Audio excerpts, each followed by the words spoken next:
Welcome inside Lucas Oil Stadium, the site of a 23-17 loss for the Indianapolis Colts here in Week 17 at the hands of the Jacksonville Jaguars for the Colts' sixth consecutive loss on the outside looking into the postseason. They came into this game officially eliminated from postseason contention and still had some pride, still played hard. Shane Steichen was pleased with the effort that the Colts gave in this one, but that's about all you could write home about. Not much else. 23-17 again, the Colts losing this one. The Jags and Texans battling it out for the AFC South division crown, while the Colts still have not made the postseason since 2020. So what went wrong in this one? Well, Colts just over 200 yards of total offense. Now, they did have a couple really key red zone turnovers, turning the Jags over in the red zone. One at the beginning of the game, one before the first half break.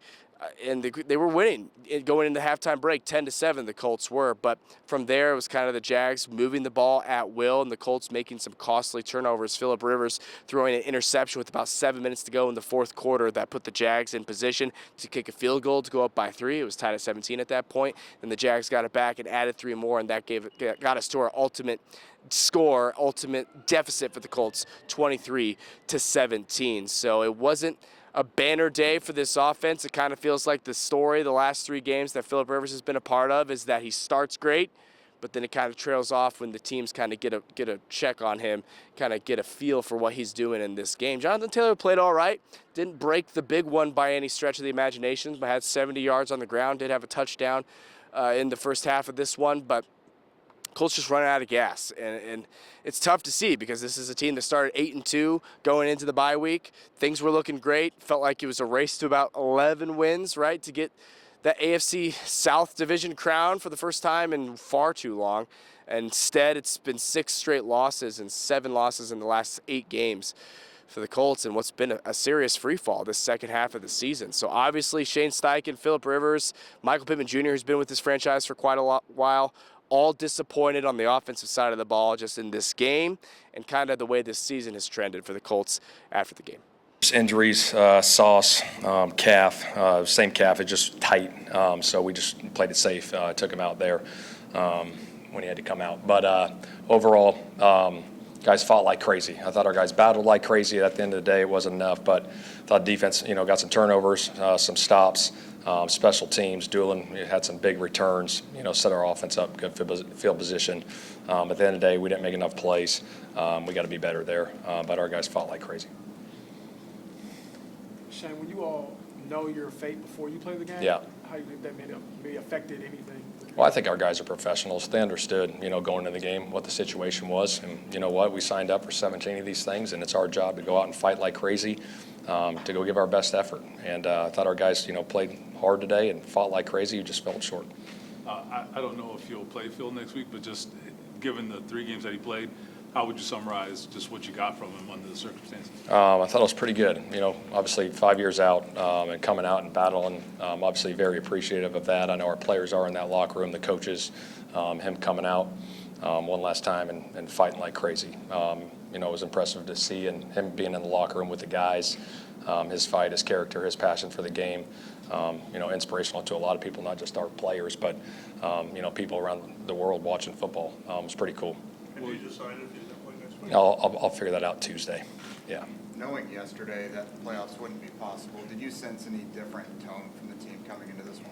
No, our guys were, like I said, they're professionals, and they were great pregame, locker room, everything. We all know we got a job to do to come out and battle and fight like crazy to find a way to win a game. And there's no lack of effort out there. Those guys were flying around. Obviously had some big-time stops. Like I said, special teams made some plays. These guys were fighting. I think, credit to them. I think they did some good things, but I think overall we just got to keep some momentum going offensively and moving the football. Stalled out a few drives there. So obviously offensively got to do some, better things to keep that, the points going. Shane, when you know your fate, again, going into this game, the success not being there the last couple of years, do you allow yourself to look at anything big picture-wise right now, or are you still? No, I'll evaluate that at the end of the year. But again, like I said, we're so grateful to play this game and coach this game, and it don't matter, circumstances are what they are. And you go show up and you fight like crazy. You coach like crazy, and go give it your best effort every time, you're out on that football field. Shane, a lot's happened over these last few games, but what do you put your finger on when it comes to 6 straight losses? Yeah, I think obviously there's circumstances that are uncontrollable, some things, but there are controllable things that you can control, and you got to fight and find ways to win tight games, and that's what this league is at the end of the day, and we haven't done a good enough job of that, and that starts with me. So we got to find ways to win tight games. Champions 2-9 against Houston and Jacksonville in your tenure. How big do you think that's been the issue not beating those AFC South teams? Yeah, you got to win in the AFC South. You want to win a division championship, you got to win AFC opponents, AFC South opponents, and we haven't done a good enough job of that, and got to find a way to get that fixed. Even in this 6-game losing streak, I think you guys have started out fast in most of these, and then just for various circumstances have fallen behind in the second halves. Have you noticed that? Has that stood out to you? Do you make anything of that, or is there anything to that? I think it's just finding a way collectively as a unit of finishing football games. That's really what it comes down to. Play here, play there, call here, call there, whatever it may be, finding a way. You mentioned Ashton. After the season that he's had, how can you describe what he was able to show out there today? It was awesome to get Ashton back. Obviously made some huge returns in the return game. He's one of those guys that's so dependable, and you can always rely on him to make plays, and it was awesome to have him back out there today. Shane, 1 game left. I know obviously a lot of circumstances happened this year, but do you worry at all about your own job tenure? Look, I'm worried. I take it one day at a time. I'm worried about the Houston Texans coming up this Sunday. That's all I'm worried about. Given just one practice this week, was there ever any decision on Sauce and putting him back out there? We talked with the trainers and the doctors and how he felt and stuff, and he's like, we're going to give it a go. So. All right. With 1 game left, you obviously try to win every game, but is there any part of next week that lends itself to evaluation for 2026? I don't know. Like I said, we got 1 game left. We signed up for 17 of these suckers, and we're going to fight like crazy, and then we'll see how all that stuff goes. All right. Thanks, guys. Yeah, it's tough. I was obviously over 18 seasons been in this position before. Not a ton, but a couple times, where you got a chance down to the last 2 games. Some even going into the last game of the year. But certainly been a part of a few where you're eliminated beforehand. I think it's a test of the character of the guys and the respect they have for the organization and the game and the coaches and all. And so I do feel like that there's no disputing that today in terms of the effort and the energy of which the guys played with. That doesn't always mean you're going to win the game, but the approach was professional. And I think the guys, Shane did a good job last night, and then the guys, the message amongst all of us was like, hey, we get to play in an NFL football game. We signed up for all of them. They pay you for all of them, and you go out there and play. The thought of meaningless games, which I know that gets thrown around, and it is in the sense of it doesn't affect the postseason. There's no impact on the postseason, but to say a game is meaningless is not in my DNA, and I don't think it's in these guys. Obviously, what you saw today from an effort standpoint, because those games we played in the backyard when we were 10 years old weren't meaningless, right? Nobody gave a rip about those, but you went home crying or you went home happy, So there's no such thing, and that's the philosophy of everything matters. Everything we do matters. There's no meaningless conversation, So I think that's just a personal approach, but I think there was a lot of guys in the locker room that share that same sentiment, and I thought that effort was clear today, but it wasn't enough, right? The effort, I don't think the effort's ever been questioned of these guys, and but it doesn't mean you're going to win the game. And I probably in a lot of ways, Seattle, the way we handled the approach, which I thought was perfectly handled coming in off 3 days, 3 days of practice and 5 years out. But I thought this is probably the worst game I've had of the 3. Just couldn't get in really any sync or rhythm. And obviously a couple mistakes that cost us, certainly the interception. Again, it's been a blast to be out there and prepare each week with these guys and fight with them, and just hate we haven't been able to get it done. Shane said that he would evaluate who starts next week at a later time. But if this was your last NFL start in the last chapter, perhaps, how would you explain this part of it? Yeah, well, if it is, and again, I'm going to be on board and supportive of whatever the organization, Shane, and however that decision is going to come to be. I'm sure I'll have some conversation. It won't just be a blindside Tuesday, conversation from him.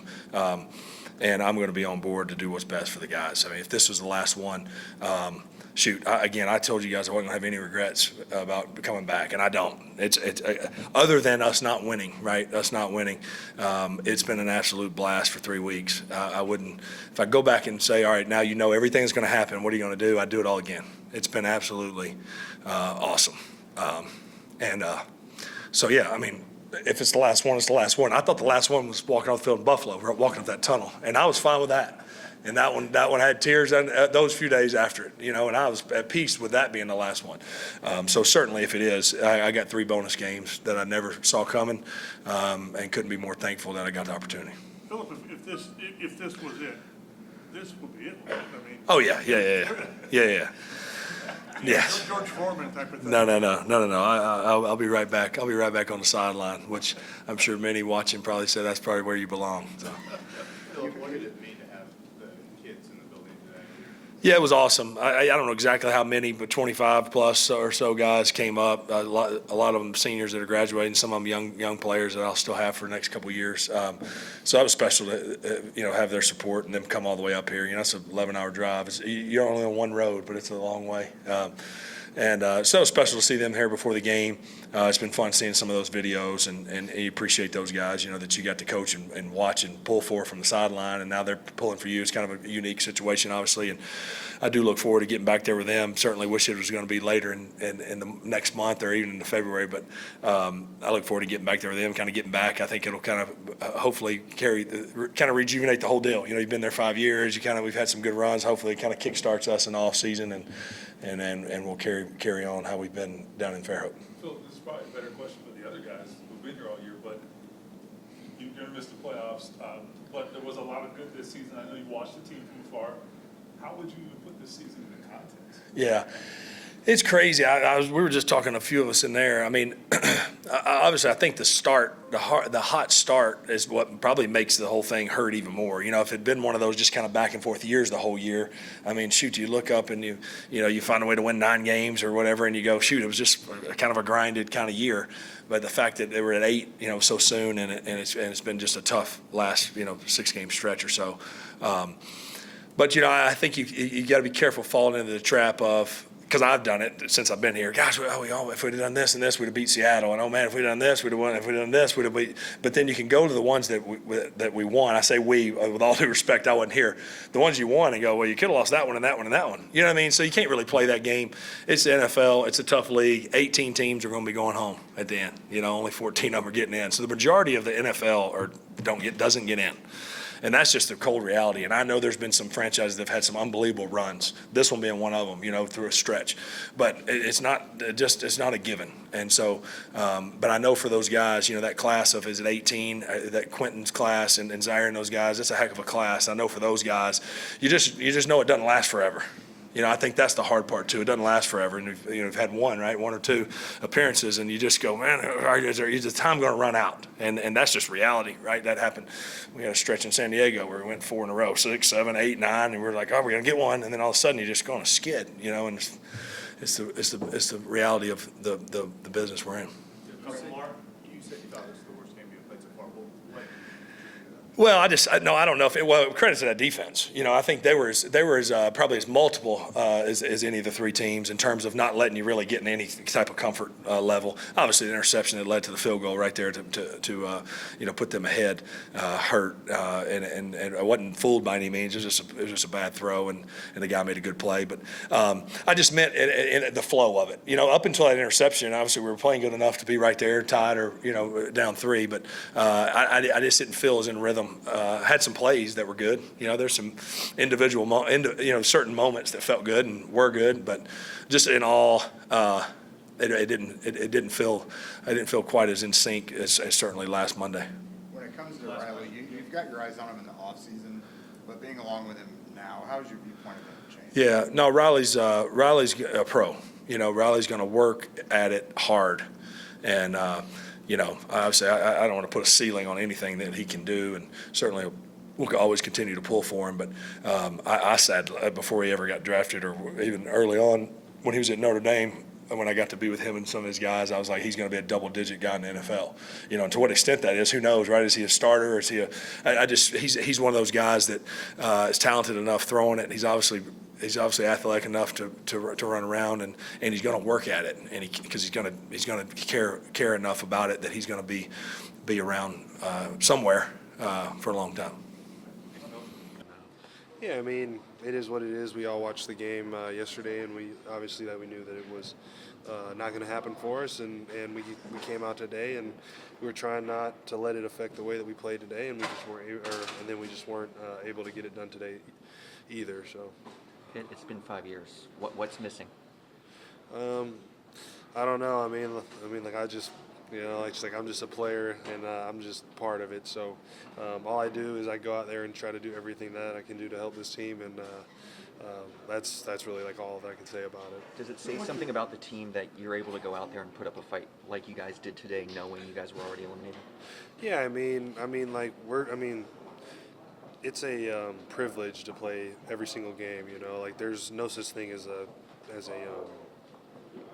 meaningless game. So, we're out there playing hard, and we let one go today. So, it's tough. What's your impression of Phillip coming back and doing what he did and all that? Yeah, I mean, for Phillip to come off of the couch and with a couple of days of practice and go into Seattle and take them down to the wire and then come in here, and the past 2 weeks I thought he's played well. So, I mean, that just says a lot about him and his competitive spirit, and that he can still go toe-to-toe like with some of the best teams. So at what is he, 40-something? I mean, Phil's up there. So If this was his last start, what's it been like just to play with him again? Absolutely. I mean, everybody knows that I started with him, so just being able to, just spend some time with him and learn from him and just like being around him, man. Like he's just very uplifting leader and just all around great dude. Your roommate over here, I guess you could say, Ashton Doolin, had a pretty solid game He out there did. as well. Beast. What was it like watching him do his thing? Absolutely. I mean, Ashton coming back, just doing what Ashton always does. I mean, Ashton is an absolute baller, and like whenever he gets his chance, I mean, he's always just like making plays, like whether it's special teams, offense, and we got a glimpse of why he's been a All-Pro and a Pro Bowler, or a Pro Bowl alternate or whatever he's got. So. When you look back at this season, will you remember, what you guys did on the front end? Will you remember how it ended? I mean, how will you put the season in context? Yeah, I mean, I think you remember how most things end, and I think back to when we were 8-0 and 8-1, and where we thought that we were going. We got to figure out a way to maintain that, and just the way that the offense is flowing, and we've had some circumstances, but you can't blame it on that. I mean, everybody's goes through injuries and stuff like that.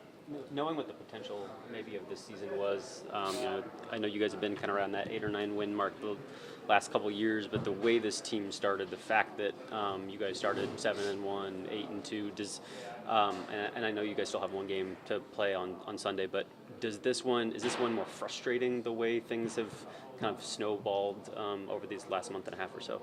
Yeah, I mean, of course, we would have liked to play better and would have liked to make it to the playoffs, and the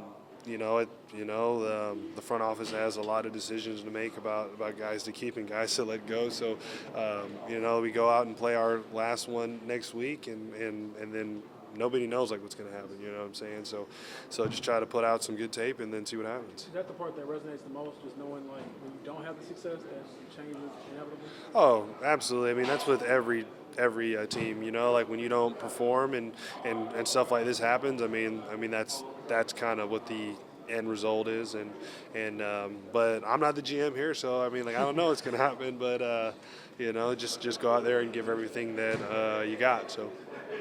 As far as defense goes, look, the Colts did it wasn't terrible. They were getting a little more pressure than we've been accustomed to in these last few weeks. And again, they turned the Jags over at crucial points in this game. It kind of felt like the Jags, though, were playing with their food more so than the Colts were doing anything crazy to stymie the Jags' offensive prowess. Trevor Lawrence made plays with his legs when he needed to, and that was kind of the difference in this game. It's still, the last few weeks, the Colts have been giving up chunk play after chunk play, it feels like, and teams are just able to move the ball at will against this defense. Now, it was a little bit better. Sauce Gardner was back out there. However, he did, in the second half of this game, go out for the remainder of the game with a wrap around that calf. It sounded more precautionary than anything else, but he did play in this game for the first time in quite some time after being acquired from the New York Jets. So that was a positive sign, but it certainly wasn't enough. And as we know, DeForest Buckner not in this game as well after re-aggravating that neck injury a week ago. So a better performance from this defense, but still not enough again. And Zaire Franklin and Kenny Moore, two are guys that have been with this team for a long time, talked about the disappointment of yet again not making the playoffs and balancing what's out of your hands and what's in your hands, the controllables and uncontrollables as far as circumstances go for this Colts team. Like just to be up there with your teammates today? Oh yeah, man, it was a blessing. I'm saying every year, the same people that I get to see in the building, in the locker room, the people I get to play on the field with, like that group never would be the same. Like every year, something's changing. So, that was definitely like more motivation to me to want to get on the field and stuff like that, to be able to go out there and just have fun with them. With just one practice coming back from your calf injury 4 weeks ago, is there any thought or consideration of not testing it, knowing that there were playoffs weren't on the line anymore? How did you guys come to that decision today? Man, that ain't how I operate. I'm saying I got so much gratitude for this game. It's a blessing to just be able to go out there and play. Like, it's not just about the playoffs. Like, I don't play this game solely for the playoffs. I play this game because, this is my dream. Like, I got a passion for this game. So, anytime I got the chance to play, that's what I want to do because, it's a lot of people in this world who wish they could be here. And I know that you missed some of the second half there with that calf injury, same calf.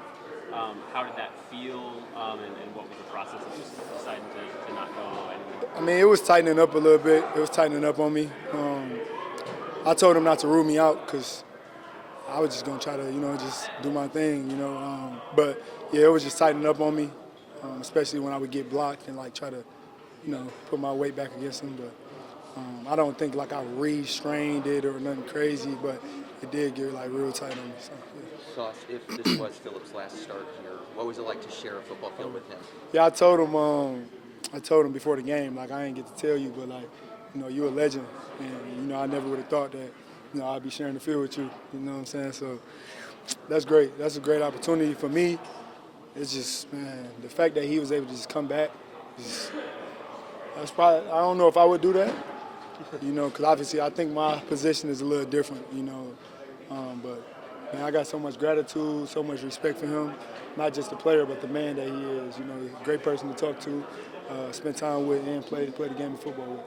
I know the first time we got to talk to you the day after the trade deadline, you had some really high hopes of what this experience in Indianapolis could be the rest of this season. I know that things didn't maybe go the way you would have wanted it to. You spent the last couple games on the sideline rooting for these guys as these games just haven't quite gone the Colts' way. What has these last couple of weeks been like for you, and then ultimately playoff fate getting decided last night in the game? I mean, we so close. A lot of these games been decided by a field goal or a touchdown and things like that. And I feel like what a lot of people don't understand is, the trade. Even though it could look like it was an all-in thing, it wasn't just for this year. They want me to be here, and they want me to be here not just for this year, but it's a legacy thing. And a lot of people talk about certain situations, certain quarterbacks, it's we're going to be good. Just trusting the organization, trusting all of that, trusting me, because when I'm out there on the field, when I was out there today, y'all see what time it is with me. Just don't panic. Everybody just got to just relax and, let everything take care of itself. Ross Ashton had two kickoff returns of over 50 yards. What was it like watching him do his fighting till the end against Jacksonville and coming up short? Just tough. Wasn't good enough to win the game, and it's just kind of been a story the last few weeks, and just kind of been a little bit of a free fall. But guys pulled up, they play hard. That's all you really guys gave everything we had, came up short. Just got to rebound and try to finish the season off the right way in Houston. 5 years, no playoffs. What's missing? What's that next step? That's probably a decision that's above me. All I do know is that, I love the guys in this locker room, and, they've given everything they've had. I've given everything I have, and, but, it wasn't good enough. Z, how would you explain the season being 8-2 at one point, now 8-8? It's obviously a lot has happened since then. Man, it's a story of two halves, I'm, just thinking about the feelings that we had and, everything that's happened in between. It's been unfortunate. I think, just some of the losses that we've had coming across the way. you know, things that we had to deal with, and I don't think anybody could really predicted it, but this is our reality. So, you know, we just got to stand tall and finish like men. That was the last start for Phil. Just how appreciative are you of his willingness to come back off the couch and play for this team? I mean, yeah, you know, love Phil. Appreciate everything he is. You know, me and him had some words this week about, you know, just talking about, you know, he you know, came and hollered at me and gave me something that I needed. And I talked to him and I appreciated it. And, you know, he's the ultimate pro. He's, you know, ultimate competitor. You know, one of my favorite teammates that I've ever really had. And, you know, it's unfortunate we got him out the couch to lose, but, you know, that's the nature of the business. Have you ever experienced a season with so many ups and downs as this? Yeah, you play long enough, you go through a lot. You know, I would say of all the years that we had here, man, this is probably the most gut punching one. You know, just in terms of where we was and, you know, where we are now. So, but, you know, nobody to blame except ourselves. Like I said, got to look yourself in the mirror and see what's going on. But, you know, like I said, we got to stand up like men last game against Houston and do what we got to do. In a game or in a season that had such high highs and such low lows, how will I know you guys still have a game left to play, but how will you remember, or how does this one sit with you? I know you guys have been around that 8 or 9 win mark these last couple of years, but kind of like you said that this one hurts maybe a little bit more than the way that those have. Cross that bridge when I get there, my brother. I know finishing was a huge point of emphasis for you guys. What are some of the consistencies you find in some of these, in particular, fourth quarters as games have slipped away? Just being able to put some plays together. You know, it feels like sometimes you have a good play, next play is a bad play. You know, you want to be consistent. You want to have those rollover plays to get the energy going throughout the team, get the energy going on that side of the ball, to try to stack good plays, and it's just been very inconsistent. Your group in particular has battled through injuries. I know Sauce came back out and then was, out late, but Cameron Mitchell, how big did he step up for you guys today, in particular when you needed it most? Yeah, just prepping all week. When he was inactive, when he was practice squad, he was up and down the roster, just trying to be a guy on the field. He was always preparing like he was going to be on the field. He's a guy of great personality, great character. He works really hard and he fits in. Very easy. It's good having him from Cleveland. He's learned a lot over there with Denzel Ward and those guys. I know he talk about him. And then obviously he's able to come over here and put some good things together. We dropped one, and I know he wants that one back, and I want that one for him as well. That'll be able to build, throughout the group and for his confidence and his play going forward as well. He's a young player, so I know he needed that play, but he's a good player of being in a good position. I think, just from telling him, being a guy that plays in the secondary, whether you make the play or not, you want to be in a position to make it. So next time, you can probably finish through or execute or finish through the down. So just giving him that type of pat on the back just to, spring him forward. Anything counts. But, he's been very great for us, just being ready. And a true professional gets the job done no matter what. And he's stepped up big for us. When you guys were able to take the ball away, I believe it was Sampson early who had the recovery, and then Pratt with the huge interception in the end zone. How much was a roller coaster of this one as you guys fought back into it? Yeah, that's the league. That's the league right there. Having, good plays on defense. The first half, you want to be able to end the half. We're going to be hot coming back in the second half. We're going to be back on the field to get them back off the field in the second half to start the third quarter. You want that energy to run through the team, and you want to get the offense as many times as possible to go down and score. And, we just couldn't get it done as a team, and, that one just hurts. It hurts. They're going to target Trevor Lawrence. He's going to be the go-to guy in the red zone. How do you explain the difficulty in stopping him on those rushing scores in particular? Yeah, that's one of his strengths, being a dual quarterback, getting it on the ground as well.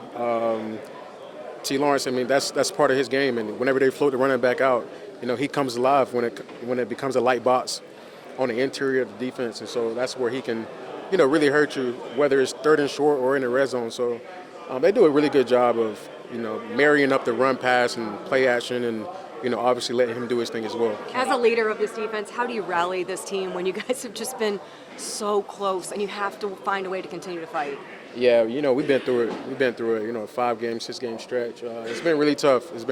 But this is a game that we're all blessed to play. Like I'm very passionate about the horseshoe. Very passionate where this blue, this 23, and this is what we get to do. We don't have to do anything. So it's a true blessing, true honor to be able to represent. And I got a deep appreciation for what I do for a living, and I do my best to spring that throughout the team.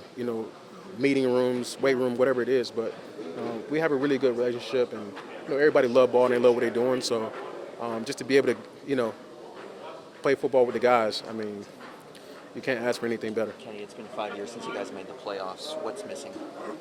What's missing? I'm not sure. I don't want to say I'm not sure, but it's just the league, man. Every year has been different. It's hard to say this year marries up to a year or 22, 23, 20. Every year has just been different, man. It's just been a different story, The lesson of this year is, it's not how you start, it's how you finish. You can't really bow your hat to, the first half of the season. There's many lessons that go into every single season. Obviously, this one is just a little different, starting out 8-2. So, it just hurts. Obviously disappointing. There's no question about that. Still having not made the playoffs since 2020 for the Indianapolis Colts. It's not where you want to be as a franchise, especially after starting the season 8-2. Obviously, Daniel Jones tearing his Achilles was not on the bingo card. Daniel Jones being as good and efficient as he wasn't on the bingo card either. So there's a lot of good, there's a lot of bad that comes with this season. DeForest Buckner, Mooney Ward, Sauce Gardner all being out for the length of time they were. Just defensive backfield injuries in general. Maybe Latu in this defensive line not taking a step that they needed to take this season either. There's a lot to weigh with this Colts team. Injuries to the offensive line, departures from the offensive line. A.D. Mitchell started the season on the team, and now he's gone. Just a lot to process with this team as far as the first half of the season and then the second half of the season. Obviously, Shane Steichen and Chris Ballard came into the season with a lot to prove. And was it enough in the first half as compared to how it ended?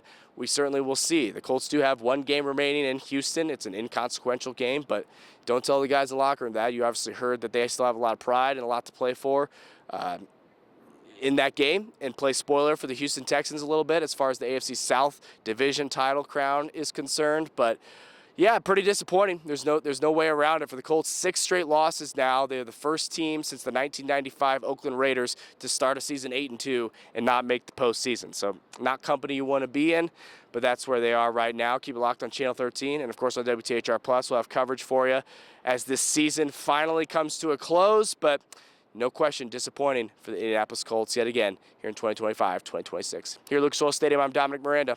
See you next time.